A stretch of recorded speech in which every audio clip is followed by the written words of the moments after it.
Hello, xin chào các bạn học sinh, quý vị khán giả yêu mến. Tôi học trò đang học tập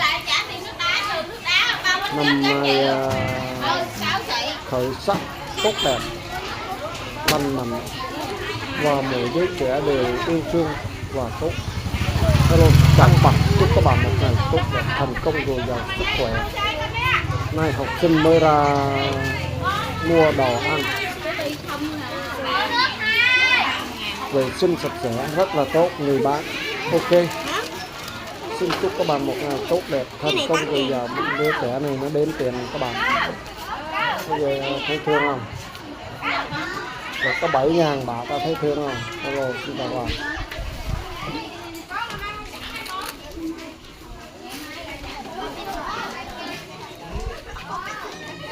Đi à, mình tinh ấy mình trả anh cái mau tên tủ ớt luôn.